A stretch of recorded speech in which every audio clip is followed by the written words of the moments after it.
جائے. یہ آنکھوں کو بے پرواہ نہ چھوڑو, یہ کانوں کو بے پرواہ نہ چھوڑیں. مجھے کیوں سننا ہے حرام؟ اللہ نے کان اس کے نہیں دیے. سننا ہے تو تلاوت سنیے, نعتیں سنیے, علماء اہل سنت کے عاشقان رسول علماء کے بیان سنیے. اور تیسری چیز زبان. نبی پاک علیہ الصلوۃ والسلام سے ایک بار سوال کیا گیا. ایک صحابی نے پوچھا, حضور آپ مجھ پر سب سے زیادہ کس چیز کا خوف رکھتے ہیں؟ نبی پاک نے اپنی زبان اقدس پکڑ کر فرمایا, اسے سب سے زیادہ سینسٹیو. آپ کو پتا ہے جسم کے باقی اعضاء تو اوپن ہیں, زبان وہ ہے جس کے 32 پہرے دار ہیں, اور کسی باڈی پارٹ کے 32 پہرے دار نہیں ہیں. 32 دانتوں سے کنٹرول کیا گیا اس کو, مگر وہ 32 پہرے داروں کو توڑ کر بھی جب چلتی ہے نا تو پتہ نہیں کسی کا گھر توڑ دیتی ہے, کسی کا دل توڑ دیتی ہے, کسی سے جھگڑا کر دیتی ہے, کسی سے پارٹنرشپ ختم کر دیتی ہے, بیوی کو طلاق دے دیتی ہے. زبان کیا کچھ نہیں کر سکتی. خدا کی قسم یہ نعمت بھی کمال کی ہے. اگر اس نعمت کا صحیح استعمال کر لیا جائے تو بیٹھے بیٹھے نیکیوں کا انبار لگ سکتا ہے. سب مل کر کہیے سبحان اللہ, کہیے الحمدللہ, اللہ اکبر. کتنی دیر لگی؟ 30 سیکنڈ بھی نہیں لگے. بیٹھے بیٹھے کیا کما لیا پتا ہے آپ کو؟ اللہ کے نبی علیہ الصلوۃ والسلام کے سچے وعدے ہیں. جو ایک بار سبحان اللہ کہے جنت میں درخت لگا دیا جاتا ہے, ایک بار الحمدللہ کہے جنت میں درخت لگ گیا, ایک بار اللہ اکبر کہے جنت میں درخت لگ گیا. افضل الذکر کہا گیا لا الہ الا اللہ. میں بیٹھا رہوں لا الہ الا اللہ پڑھتا رہوں, بیٹھا رہوں سبحان اللہ پڑھتا رہوں, بیٹھا رہوں اللہ اکبر پڑھتا رہوں. نبی پاک فرماتے ہیں جنت کے خزانوں میں سے, جنت کی کیاریوں میں سے اگر کسی کو کچھ چننا ہے تو لا حول ولا قوت الا باللہ پڑھ لے. یہ جنت کے خزانوں میں سے خزانہ ہے. حدیث پاک کا مضمون ہے. کتنا آسان ہے, واقعی کمال کی نعمت ہے. لیکن پرابلم یہ ہے اس نعمت کا صحیح استعمال نہیں کر رہے. اس نعمت سے کوئی فائدہ اٹھانے کی بجائے گناہ کر رہے ہیں, گالیاں دے رہے ہیں, بے حیائی کی باتیں ہو رہی ہیں, غیبتیں ہو رہی ہیں, جھوٹ بول رہے ہیں. نہ کریں ایسا, مارے جائیں گے. یہ زبان گناہوں کے انبار لگا دیتی ہے. کسی کا دل توڑنے سے پہلے سوچو کہ تلوار کا زخم تو بھر جائے گا, زبان کا زخم نہیں بھرتا ہے. آپ زندگی میں کئی بار بول کر پچھتائے ہوں گے کہ یار کاش چپ رہ جاتا. کبھی خاموش رہ کر نہیں پچھتائے ہوں گے. ہاں بول کر یار کیوں بول دیا, دشمنی ہو گئی, رشتہ ٹوٹ گیا, پارٹنرشپ ختم ہو گئی, غصے میں یار نکل گیا زبان سے, تو پہلے سوچتے نا. یہ جو دعوت اسلامی کے ماحول میں بڑا پیارا ایک نعرہ امیر علیہ سنت لگاتے ہیں. کیا نعرہ ہے؟ پہلے تولو بعد میں بولو. یا تو احساس ہی نہیں, ہم تو بولنے کے بعد تول رہے ہوتے ہیں. صحیح بولا غلط بولا, پہلے تولنا تھا نا.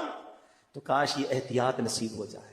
تو ان 3 چیزوں کو بچائیے گناہوں سے, آپ بہت سارے گناہوں سے بچ جائیں گے. ویسے اور بھی چیزیں ہیں, لیکن اگر آپ نے ان 3 چیزوں پر کنٹرول کرنے کا ذہن بنا دیا کہ آنکھ سے حرام نہیں دیکھوں گا, کان سے حرام نہیں سنوں گا, زبان سے حرام نہیں بولوں گا, ان تینوں کو اچھے کاموں میں استعمال کروں گا. قرآن کہہ رہا ہے اے ایمان والو اللہ سے ڈرو جیسا ڈرنے کا حق ہے. لیکن اب اگلا حصہ, اللہ اکبر ولا تموتن الا وانتم مسلمون. تمہیں اس حالت میں موت نہ آئے کہ تم مسلمان نہ ہو. مرنا ہے تو ایمان کے ساتھ مرنا ہے. یہ بڑا نازک مرحلہ ہے. لوگ کہیں گے جناب اس میں کیا بڑی بات ہے, میں ہوں ہی مسلمان, مروں گا تو مسلمان ہی مروں گا نا. اتنا آسان نہیں ہے. ہاں آؤ پہلے پیران پیر کا ذکر کرتے ہیں. غوث پاک تو ولیوں کے سردار ہیں نا, ان کے صدقے انشاءاللہ ہمارے ایمانوں کی حفاظت ہوگی. مگر سنو پیران پیر کا عالم کیا ہے, خوف خدا کا عالم کیا ہے. شیخ عبد القادر جیلانی کو ایک بار حرم کعبہ میں دیکھا گیا, کنکریوں پر سر رکھے ہیں اور رب العزت کی بارگاہ میں دعا کر رہے ہیں, اے رب کریم مجھے بخش دے, اگر میں سزا کا حقدار ہوں تو بروز قیامت مجھے اندھا اٹھانا کہ نیکوکار لوگوں کے سامنے شرمندہ نہ ہوں. خوف خدا اس کو کہتے ہیں. یا ایھا الذین آمنوا اتقوا اللہ حق تقاتہ, اللہ سے ڈرو جیسا ڈرنے کا حق ہے. ارے میں گناہ گاروں کا سردار, مجھے شرم نہیں آتی اپنے اعمال پر. وہ ولیوں کے سردار ہیں اور اللہ سے کہہ رہے ہیں یا اللہ اگر میرے گناہ زیادہ ہیں تو اندھا اٹھائیے, میں شرمندہ نہ ہو جاؤں. آئے ہائے, یہ ہوتے ہیں اللہ والے. آگے سنو غوث پاک, اگلی آیت ہے نا وَلَا تَمُوتُنَّ إِلَّا وَأَنْتُمْ مُسْلِمُونَ. اس آیت کا اگلا جز سنو. میرے پیران پیر کو کیسا خوف تھا. ایک بار عید کا دن ہے, غوث پاک کہہ رہے ہیں, لوگ کہہ رہے ہیں آج عید کا دن ہے, عید کا دن ہے. عبد القادر کے لیے عید کا دن وہ ہوگا جب اپنا ایمان سلامت لے کر دنیا سے جائے. ان کو اتنی فکر ہے ایمان پر موت کی کہ قبر میں ایمان سلامت لے کر جانا. کیا مجھے اور آپ کو یہ فکر ہے؟ آپ کو پتا ہے ساری زندگی روزے رکھے, ساری زندگی نمازیں پڑھی, صدقہ خیرات حج, ساری زندگی نمازیں پڑھی, اور اگر مرنے سے پہلے ایمان چلا گیا نا تو یہ سب کچھ زیرو ہو جائے گا. حدیث پاک میں آتا ہے ہر بندہ اس حالت پر اٹھایا جائے گا جس پر مرے گا. اب یہاں 2 باتیں ہیں, ایمان پر مرے گا تو ایمان پر اٹھایا جائے گا,